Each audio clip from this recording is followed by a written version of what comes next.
اللہ نے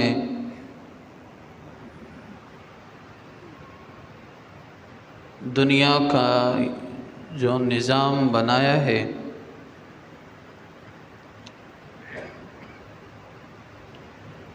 اور اس نظام کے اندر مہینے بنائے ہیں، اور ان مہینوں میں کچھ مخصوص مہینے ہیں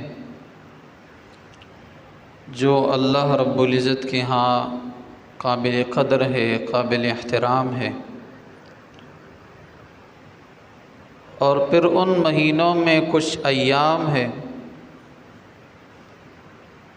جس کی فضیلت اللہ رب العزت کے ہاں بہت زیادہ ہے۔ آپ جانتے ہیں کہ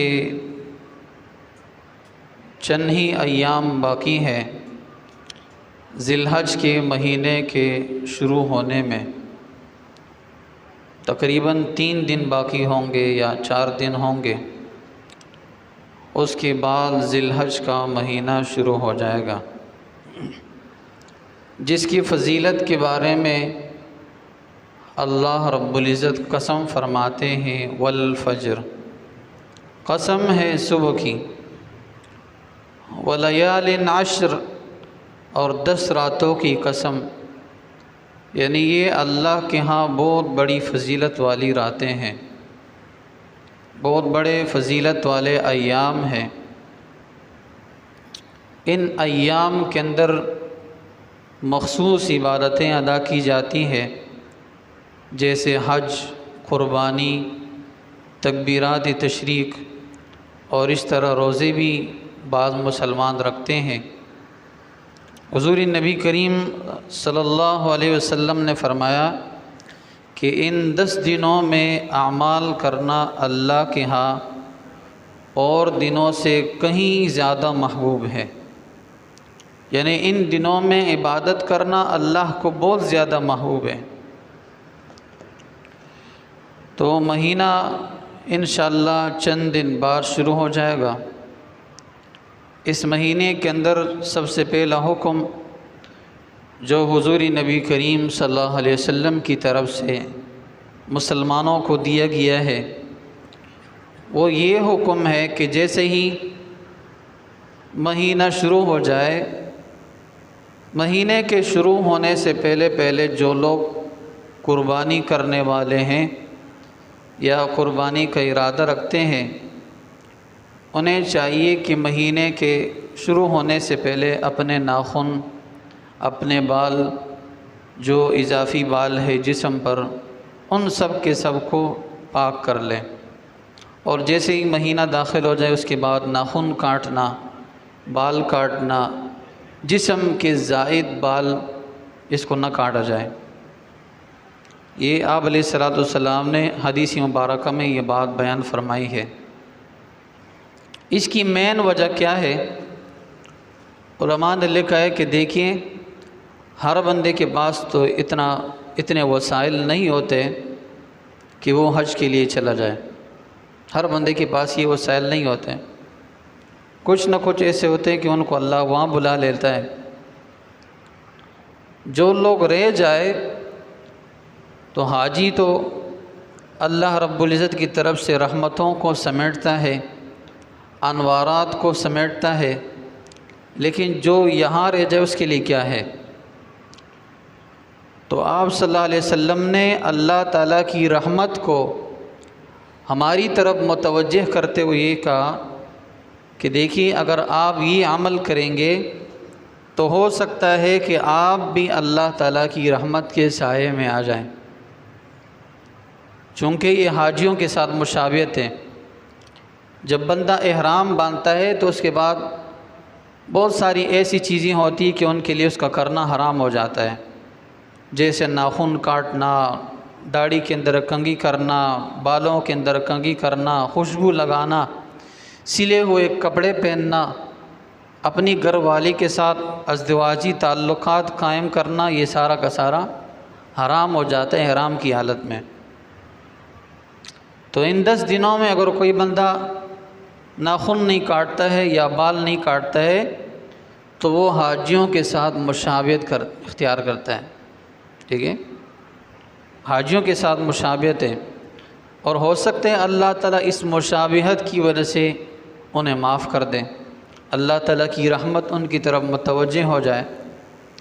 موسیٰ علیہ السلام کے مقابلے میں لوگ آ گئے، جادوگر آ گئے، بڑے بڑے جادوگر، اور موسیٰ علیہ السلام سے مقابلہ کرنے لگے۔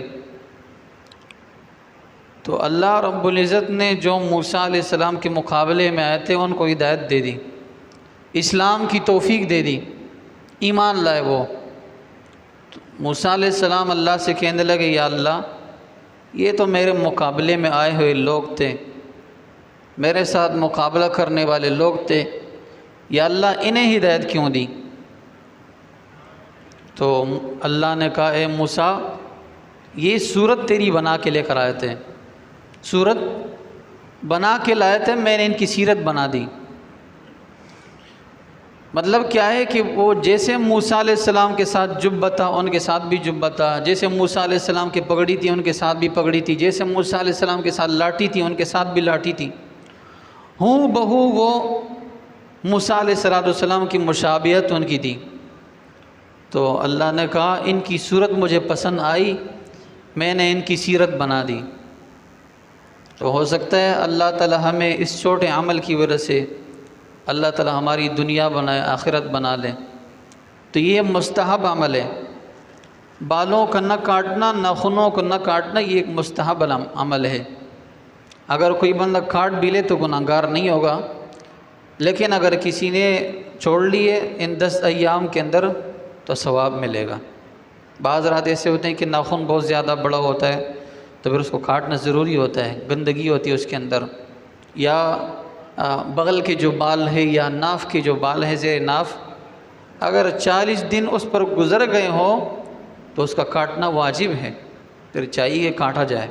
تو یہ مستحب عمل ہے۔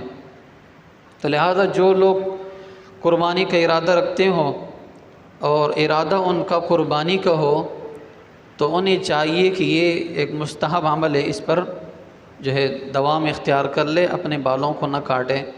ہو سکتا ہے اللہ تعالی ہمیں حاجیوں کے ساتھ شامل فرما لے اور ان کی دعاؤں کے اندر اللہ تعالی ہمیں شامل فرما لے۔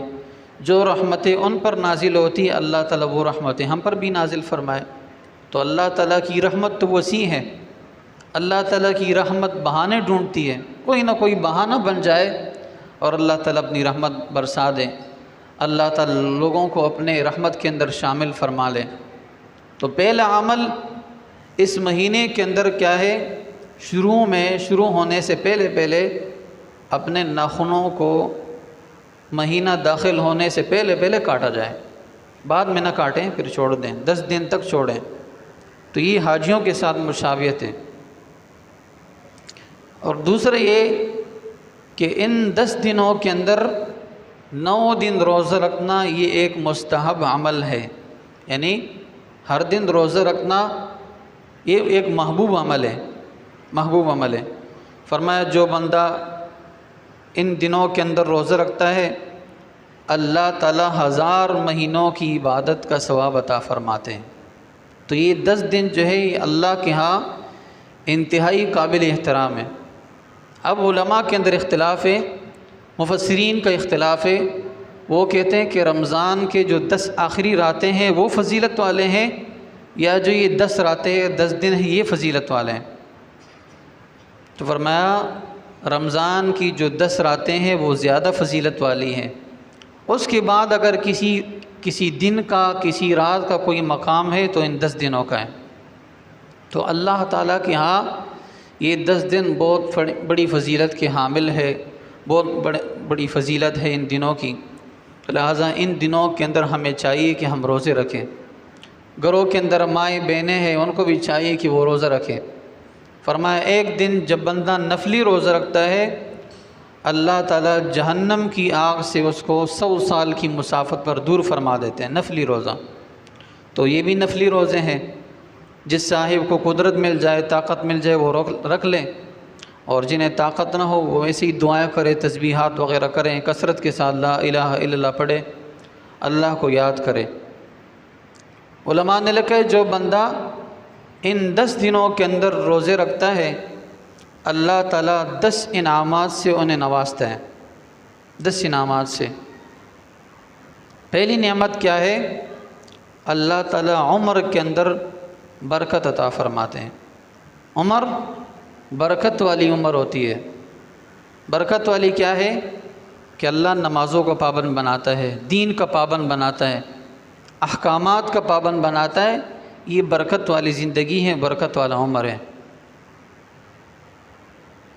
تو اللہ تعالیٰ عمر کے اندر برکت عطا فرماتے ہیں، برکت والی زندگی اللہ تعالیٰ اسے عطا فرماتے ہیں۔ دوسرا انعام، اللہ تعالیٰ مال زیادہ کرتے ہیں، مال کے اندر زیادتی ہو جاتی ہے، مال بڑھ جاتا ہے۔ جو لوگ اس مہینے کے اندر ان 10 دنوں کے اندر روزے رکھتے ہیں اللہ تعالیٰ مال کے اندر اضافہ فرما دیتے ہیں۔ مال کی قلت، فقر و فاقہ اللہ تعالیٰ دور فرما دیتے ہیں۔ اس لیے کہ روزہ رکھنا یہ ایک محبوب عمل ہے اور اس کی وجہ سے اللہ تعالیٰ مشکلات کو دور فرماتے ہیں۔ جب کوئی قوم اللہ تعالیٰ کی نافرمانی کرتی ہے تو سب سے پہلا جو عذاب آتا ہے وہ تنگ دستی کا آتا ہے، فقر و فاقے کا آتا ہے۔ فَأَذَاقَهُمُ اللَّهُ لِبَاسَ الْجُوعِ وَالْخَوْفِ بِمَا كَانُوا يَصْنَعُونَ۔ اللہ فرما رہے ہیں کہ میں نے انہیں چکھا دیا، کیا چکھایا؟ لباس الجوع، بھوک کا لباس، یعنی بھوک ان پر مسلط کر دیا، والخوف، اور خوف ان پر مسلط کر دیا گناہوں کی وجہ سے۔ تو گناہوں کی وجہ سے سب سے پہلے جو عذاب آتے ہیں 2 ہی عذاب آتے ہیں، ایک مالی مشکلات اور ایک امن اللہ تعالیٰ ختم کر دیتے ہیں۔ انسان ہم وقت خوف میں رہتا ہے کہ میرے ساتھ کیا ہوگا، میرے لوگوں کے ساتھ کیا ہوگا، میرے اہل و عیال کے ساتھ کیا ہوگا۔ اور میں روزے کی برکت سے اور خصوصاً ان 10 دنوں میں اللہ تعالیٰ کیا کرے گا؟ اس کے مال کے اندر اللہ تعالیٰ اضافہ فرمائیں گے، مال کی قلت ختم ہوگی۔ تیسرا انعام، اللہ تعالیٰ اس کے مال، اہل و عیال کی حفاظت فرمائیں گے، جو اس کے بچے ہیں، جو اس کے گھر والے ہیں، اللہ تعالیٰ ان سب کی حفاظت فرمائیں گے۔ اس لیے کہ جب انسان نیک ہوتا ہے، اللہ تعالیٰ کے احکامات کا پابند ہوتا ہے، تو اللہ تعالیٰ اس کے مال کی، اس کے بچوں کی، اس کے رشتہ داروں کی اور اس کی گھر والوں کی اللہ تعالیٰ حفاظت فرماتے ہیں۔ موسیٰ علیہ السلام، ایک مرتبہ موسیٰ علیہ السلام سے کسی نے پوچھا ہے موسیٰ آپ کے پاس زیادہ علم ہے یا کسی اور کے پاس بھی دنیا کے اندر؟ تو موسیٰ علیہ السلام نے کہا میرے پاس علم ہے۔ اور در حقیقت موسیٰ علیہ السلام کی یہ بات سچی تھی کہ وقت کا نبی اس کے پاس سب سے زیادہ علم ہوتا ہے۔ میری بات سمجھ آ رہی ہے؟ آواز گونج رہی ہے، وہ چٹائیاں وغیرہ ہٹا دی گئی تو آواز گونج رہی ہے، شاید سمجھ میں نہ آئے۔ تو موسیٰ علیہ السلام نے کہا میرے پاس سب سے زیادہ علم ہے، اور بات بھی ٹھیک تھی کہ جو وقت کا نبی ہوتا ہے اس کے پاس سب سے زیادہ علم ہوتا ہے۔ لیکن اللہ کو یہ بات پسند نہیں، فرمایا موسیٰ ایک بندہ ہے جس کے پاس آپ سے بھی زیادہ علم ہے۔ کہا یا اللہ وہ کون ہے؟ میں دیکھنا چاہتا ہوں، اس کے ساتھ ملنا چاہتا ہوں، اس سے کچھ سیکھنا چاہتا ہوں۔ تو ان کی تڑپ تھی موسیٰ علیہ السلام کی، ہماری تڑپ تو یہ ہمیں کوئی عالم نظر آئے، کوئی علم کے اندر پختہ نظر آئے تو کہتے بھئی یہ متکبر ہے، تکبر ہے اس کے اندر، بغض ہے، کینہ ہے، عداوت ہے، سارے القابات سٹیمپ لگا لیتے ہیں، بھئی یہ فلاں فلاں، اس سے دور ہو جاتے ہیں۔ تو موسیٰ علیہ السلام نے کہا یا اللہ میں اس سے ملنا چاہتا ہوں۔ اللہ نے جگہ بتا دی، چلے گئے اور کہا کہ میں آپ کے ساتھ کچھ ایام کے لیے رہنا چاہتا ہوں، کچھ دن رہنا چاہتا ہوں۔ کہا ٹھیک ہے۔ کچھ آپ سے سیکھنا چاہتا ہوں۔ کہا ٹھیک ہے، لیکن شرط یہ ہے کہ جو کام میں کروں آپ پوچھیں گے نہیں، سوال نہیں کریں گے۔ بھائی ٹھیک ہے۔ موسیٰ علیہ السلام تو ایسے تھے کہ کوئی غلط بات دیکھتے ظاہری تو فوراً ٹوکتے، بھائی وقت کا نبی تک کیسے صبر کر سکتے تھے؟ تو خیر کہا کہ آپ بن جائیں میرے شاگرد، لیکن سوال نہیں کریں گے، میرے کام پر آپ ٹوکیں گے نہیں مجھے۔ ٹھیک ہے، تو سمندر کے کنارے چلے گئے، دیکھا ایک کشتی ہے، کشتی کے اندر سوار ہو گئے۔ وہ جو عالم تھے اس نے ایک بہت بڑا کلاڑا لیا اور کشتی کے اندر ایک بہت بڑا سوراخ کر لیا۔ موسیٰ علیہ السلام کہنے لگے یہ کیا کیا بھائی، ان لوگوں نے ہمارے ساتھ اچائی کی، کشتی کے اندر سوار کیا، آپ نے کشتی کے اندر سوراخ کر لیا۔ اس نے کہا میں نے بتایا نہیں تھا سوال نہیں کرنا ہے۔ چلو ٹھیک ہے، آگے چلے گئے، ایک بچے کو دیکھا، اس کو قتل کر لیا۔ پھر موسیٰ علیہ السلام نے سوال کیا، فرمایا میں نے کہا نہیں تھا سوال نہیں کرنا ہے۔ آگے چلے گئے، بستی والوں سے کہا بھائی ہم مہمان ہیں، مسافر ہیں، آپ ایسے کریں ہمیں کھانا کھلا دیں۔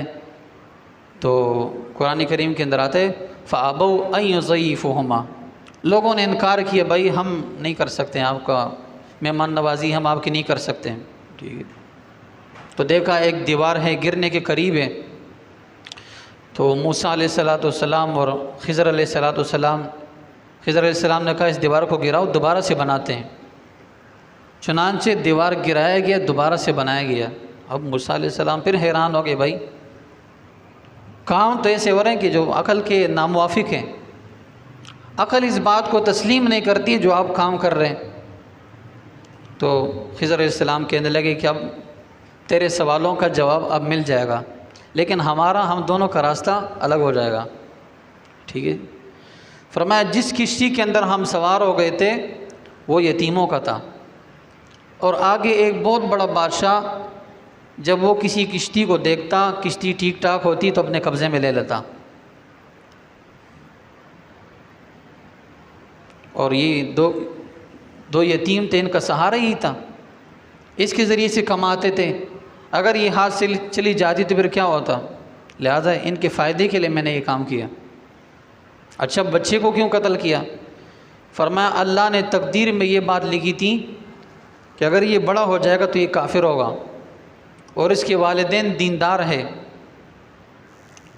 تو مجھے یہ ڈر تھا کہ اگر یہ بچہ بڑا ہو گیا اور کافر ہو تو یہ اپنے ماں باپ کو زبردستی کفر کے اندر داخل کرے گا، لہذا اس وجہ میں نے بچوں کو قتل کیا۔ اچھا دیوار کیوں بنائی؟ فرمایا دیوار کے اندر، دیوار کے نیچے یتیموں کا مال تھا، یتیم کا خزانہ تھا، اور ان کے والد نے دنیا سے جاتے ہوئے وہ خزانہ اللہ کے پاس امانت کے طور پر رکھوایا تھا، لہذا میں نے وہ دیوار اس لیے سیدھی کرائی کہ اگر وہ دیوار گر جائے گی تو وہ خزانہ نکل جائے گا، اور جو یتیم کے رشتہ دار ہے وہ زبردستی وہ خزانہ لے لیں گے۔ تو وہاں فرمایا وَكَانَ أَبُوهُمَا صَالِحًا، ان کا باپ نیک تھا، ان یتیموں کا باپ کیا تھا؟ نیک تھا۔ تو روزہ بھی انسان کو نیکی کی طرف لے جانے والی چیز ہے، انسان اس کے ذریعے سے متقی بنتا ہے، تقوی دار بنتا ہے، پرہیزگار بنتا ہے، نیک بنتا ہے۔ اس لیے اللہ تعالیٰ روزے کی برکت سے اس کے بچوں کی حفاظت فرماتے ہیں۔ کتنے ہو گئے؟ 4 ہو گئے۔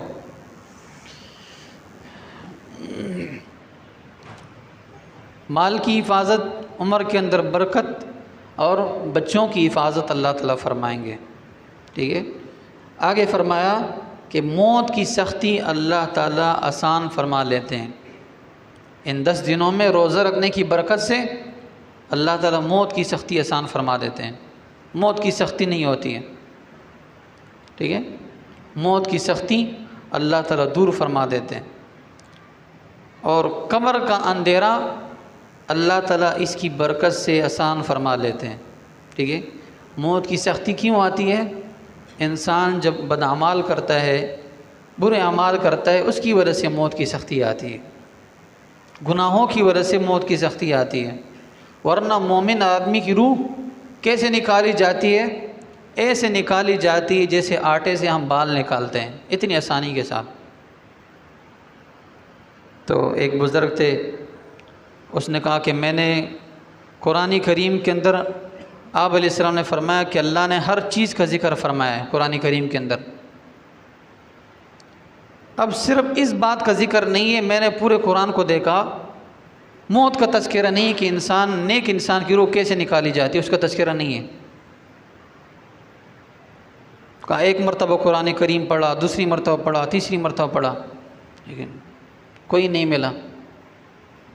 تو کہا میں نے اپنے استاد سے پوچھا کہ قرآن کریم کے اندر اللہ نے ہر چیز کا ذکر فرمایا ہے لیکن صرف اس کا تذکرہ نہیں ہے۔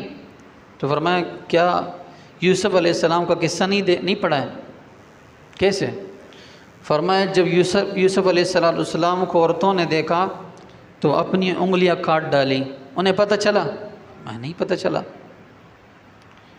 فرمایا جب نیک انسان کی روح نکالی جاتی ہے تو جب جنت کی نعمتوں کو وہ دیکھتا ہے، جنت کی حوروں کو دیکھتا ہے اور فرشتوں کو دیکھتا ہے، جو نیک انسان کی روح قبض کرنے کے لیے آتے ہیں فرشتے، فرمایا اس کی وجہ سے انسان کو پتہ ہی نہیں چلتا ہے۔ ٹھیک ہے، جیسے وہ زلیخا کی سہیلیوں کو پتہ نہیں چلا، ایسے نیک انسان کو بھی پتہ نہیں چلتا ہے میرے ساتھ کیا ہو رہا ہے، روح نکل جاتی ہے اس کو پتہ بھی نہیں چلتا ہے اتنی آسانی کے ساتھ۔ تو کہا گناہوں کی وجہ سے موت کی سختی آتی ہے، گناہوں کی وجہ سے، سنتوں کو نہ اپنانے کی وجہ سے موت کی سختی آتی ہے، سنتوں کو چھوڑنے کی وجہ سے موت کی سختی آتی ہے۔ فرمایا جب انسان روزہ رکھتا ہے تو روزے کی برکت سے اللہ تعالیٰ جب جہنم کی تپش سے اللہ تعالیٰ 500 سال کی مسافت پر دور کریں گے، 100 سال کی مسافت پر 70 سال، یہ مختلف احادیث ہیں، تو موت کی سختی سے اللہ تعالیٰ کیوں دور نہیں کریں گے؟ تو فرمایا جب انسان روزہ رکھتا ہے اس مہینے کے اندر 10 دنوں میں کوئی بھی دن روزہ رکھے، فرمایا اللہ تعالیٰ اس کی موت کی سختی کو دور فرما لیتے ہیں اور قبر کے اندھیرے کو اللہ تعالیٰ دور فرماتے ہیں۔ قبر کا اندھیرا کیوں ہوتا ہے آپ جانتے ہیں بھائی؟ قبر کا اندھیرا انسان کے گناہوں کی وجہ سے ہوتا ہے، برے اعمال کی وجہ سے ہوتا ہے، بری صحبت میں بیٹھنے کی وجہ سے ہوتا ہے قبر کا اندھیرا۔ تو جب انسان روزہ دار بن جاتا ہے، روزہ رکھتا ہے، تو بری صحبت سے وہ دور ہو جاتا ہے، نیکوں کی صحبت کی طرف انسان آ جاتا ہے، نیک لوگوں میں شامل ہو جاتا ہے، اور نیکوں کے ساتھ جب ہو جاتا ہے تو اللہ تعالیٰ اس کے ہر معاملے کو آسان فرماتے ہیں۔ تو روزہ اس کی برکت سے اللہ تعالیٰ قبر کے اندھیرے کو دور فرما لیتے ہیں، اور میزان کے اندر اللہ تعالیٰ اس کے اعمال کو باری فرماتے ہیں۔ ترازو ہم دنیا سے جب جائیں گے تو ہمارے اعمال تولے جائیں گے، گنے نہیں جائیں گے۔ کم چیز گنی جاتی ہے، زیادہ چیز وزن کی جاتی ہے، تو لہذا اعمال ہم ایسے لے کے جائیں کہ وہ وزن ہو، تولے نہ جائیں، گنے نہ جائیں، تولے جائیں۔ تو روزے کی برکت سے اللہ تعالیٰ قیامت کے دن ہمارے اعمال نامے کو بھاری فرمائیں گے، بھاری ہوگا، نیکیوں والا پلہ بھاری ہوگا۔ ٹھیک ہے، تو روزہ ایسی چیز ہے کہ انسان جب رکھتا ہے، سوتا ہے پھر بھی عبادت ہے، جاگتا ہے پھر بھی عبادت ہے، ذکر و اذکار کرتا ہے پھر بھی عبادت، نماز پڑھتا ہے عبادت ہے، بیٹھا ہے پھر بھی عبادت ہے، یعنی صبح سے لے کر مغرب تک عبادت ہی عبادت ہے۔ تو عبادت کی وجہ سے کیا ہوتا ہے؟ انسان کی نیکیاں لکھی جاتی ہے۔ تو روزہ ایسی عبادت ہے کہ اس کے ذریعے سے انسان ہم وقت مصروف رہتا ہے اللہ تعالیٰ کی یاد میں، عبادت میں، سانس لیتا ہے تب بھی عبادت، سانس اندر کرتا ہے تب بھی عبادت، جاگتا ہے، سوتا ہے، صحیح، کھیلتا ہے، کام کاج کرتا ہے، کاروبار کرتا ہے، گھر میں بیٹھا ہے، کاروبار میں بیٹھا ہے، ہر جگہ عبادت ہے۔ تو اس کے ذریعے سے انسان کی نیکیاں بڑھتی جاتی ہے، اور قیامت کے دن انسان کا جو اعمال نام ہوگا وہ بھاری ہوگا۔ آگے فرمایا کہ مشکلات کا حل، مشکلات حل ہوں گے، مشکلات حل ہوں گے، جتنے بھی مشکلات ہو آپ روزہ رکھیں، اللہ تعالیٰ آپ کی مشکلات کو دور فرمائے گا۔ مشکلات کیوں آتے ہیں؟ مینی وجہ گناہ ہے، مینی وجہ اللہ تعالیٰ کی نافرمانی، اللہ تعالیٰ کے سامنے سرکشی، حضور نبی کریم صلی اللہ علیہ وسلم کی سنتوں سے روگردانی، اس کی وجہ سے مشکلات آتے ہیں۔ جب انسان روزہ رکھتا ہے، متقی بن جاتا ہے، اللہ تعالیٰ کے لیے روزہ رکھتا ہے، اللہ تعالیٰ کی محبت میں روزہ رکھتا ہے، اس کی برکت سے اللہ تعالیٰ مشکلات کو دور فرماتے ہیں۔ تو یہ ان 10 دنوں کے اندر روزہ رکھنا ایک مستحب عمل ہے، اور پھر خصوصاً 9 تاریخ کو یعنی عرفہ کے دن روزہ رکھنا اشد استحباباً فرمایا، زیادہ محبوب ہے کہ اس 9 ذی الحجہ کو روزہ رکھا جائے، ٹھیک ہے۔ فرمایا حدیث شریف میں حضور نبی کریم صلی اللہ علیہ وسلم نے، مجھے امید ہے کہ اللہ تعالیٰ اس روزے کی برکت سے 1 سال پچھلے اور 1 سال اگلے اللہ تعالیٰ تمام گناہوں کو معاف فرما دیں گے، ٹھیک ہے۔ تو اس سے ایک بات یہ بھی سمجھ لیں کہ اس سے صغیرہ گناہ مراد ہیں، چھوٹے گناہ، اس روزے کی برکت سے چھوٹے گناہ معاف ہوں گے، باقی جو بڑے گناہ ہے اس کے لیے توبہ کی ضرورت ہے۔ سچے دل سے انسان توبہ کر لے، اللہ تعالیٰ معاف فرما لیتے ہیں۔ پھر اس کے اندر بھی ایک بات ہے کہ جو اللہ تعالیٰ کے حقوق ہے وہ توبہ کرنے سے معاف ہو جاتے ہیں، ٹھیک ہے۔ بڑے گناہوں میں سے جو اللہ تعالیٰ کے حقوق ہیں وہ توبے کی وجہ سے معاف ہو جاتے ہیں، لیکن جو انسانوں کے حقوق ہیں وہ ان سے معافی مانگنے کی وجہ سے معاف ہوتے ہیں۔ مثال کے طور پر کسی آدمی نے کسی کی زمین قبضہ کی ہے، یا پیسے اس کے اندر جو اس نے خیانت کی ہے، یا پیسے زبردستی اس سے لی ہے، کچھ نہ کچھ رقم زبردستی اس سے کچھ لی ہے، تو جب تک وہ انسان سے معافی نہ مانگے اللہ تعالیٰ معاف نہیں فرمائیں گے۔ اللہ تعالیٰ معاف کر سکتے ہیں لیکن معاف نہیں فرمائیں گے۔ یہ بات ہم نہ سمجھے کہ بھائی اللہ تعالیٰ معاف نہیں کر سکتے، اللہ کر سکتے ہیں لیکن اللہ معاف نہیں فرمائیں گے، اس لیے کہ اللہ عادل ذات ہے۔ کہیں ایسا نہ ہو یہ مظلوم اللہ کے سامنے یہ کہہ دے یا اللہ اس کا مجھ پر حق تھا، میرا اس پر حق تھا، اب یہ کیسے چھوٹ گیا۔ جیسے آج کل اگر کوئی مجرم ہوتا ہے اور بغیر سزا کے وہ چھوٹ کے آ جائے تو جو مظلوم ہوتے وہ کہتے بھائی ہمارے پر ظلم بھی کیا، وہ چھوٹ کے بھی آیا، تو کتنی ناراضگی ہوتی ہے، کتنا انسان غصے میں ہوتا ہے۔ تو اللہ تعالیٰ عادل ذات ہے، وہ کبھی ایسا نہیں فرمائیں گے کہ انسان کا حق ہے اللہ تعالیٰ خود معاف کر دیں۔ جب تک وہ بندہ معاف نہ فرما لے تب تک معاف نہیں ہوگا۔ تو ان 10 دنوں کے اندر ہم کثرت سے استغفار کریں اور جن لوگوں کے حقوق ہیں ہم پر وہ ہم ادا کر لیں، کسی بھی طریقے سے ہو وہ ہم ادا کر لیں۔ اسی طرح 9 ذی الحج کو جو ایک عمل ہے جنہیں تکبیرات تشریق کہا جاتا ہے، فجر کی نماز سے شروع ہوتے ہیں اور 13 ذی الحج کی عصر تک یہ تکبیرات پڑھے جاتے ہیں۔ مردوں کے لیے بلند آواز سے پڑھنا واجب ہے، اور گھروں کے اندر جو عورتیں ہیں انہیں آہستہ آواز سے پڑھنا ہر نماز کے بعد یہ واجب ہے، ٹھیک ہے۔ ہر نماز کے بعد پڑھنا کیا ہے؟ واجب ہے۔ اور مردوں کے لیے بلند آواز سے اللہ اکبر اللہ اکبر لا الہ الا اللہ واللہ اکبر وللہ الحمد، تو آسان ہے، یاد تو ہو جائیں گے نا، اللہ اکبر لا الہ الا اللہ واللہ اکبر وللہ الحمد۔ تو زیادہ تر مردوں کو یاد ہوتے ہیں کیونکہ وہ نماز میں آتے ہیں، مسجد میں آتے ہیں تو یہ یاد ہو جاتے ہیں، لیکن ہماری عورتیں جو گھروں کے اندر ان کو اکثر یاد نہیں ہوتا ہے تو ان کو بھی یاد کرا لیں، تو جتنا ثواب ان کو ملے گا آپ کو بھی اتنا ہی ملے گا، آپ کو یاد کرنے کی وجہ سے، ان کو یاد کرانے کی وجہ سے، اس لیے کہ وہ بھی دین کے پابند ہے۔ تو البتہ اس کے اندر یہ بات ہے، یہ بعض علماء نے لکھا ہے کہ مردوں پر تو واجب ہے لیکن عورتوں پر واجب نہیں ہے، مستحب ہے ان کے لیے، لیکن اگر واجب سمجھا جائے تو یہ احتیاط کی بات ہے، یعنی واجب سمجھا جائے کہ بھئی یہ پڑھنا واجب ہے، جیسے مردوں پر واجب ہے اس طرح عورتوں پر بھی پڑھنا واجب ہے۔ ہر نماز کے بعد ہم سارے ساتھی پڑھیں گے 9 ذی الحج کی فجر سے 13 ذی الحج کی عصر تک اللہ اکبر لا الہ الا اللہ واللہ اکبر وللہ الحمد، ٹھیک ہے۔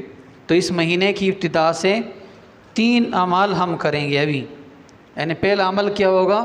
ناخن کاٹنا، مہینے کے داخل ہونے سے شروع ہونے سے پہلے ناخن ہم کاٹیں، اور جیسے مہینہ شروع ہو جائے پھر ناخن نہ کاٹیں، یہ مستحب ہے۔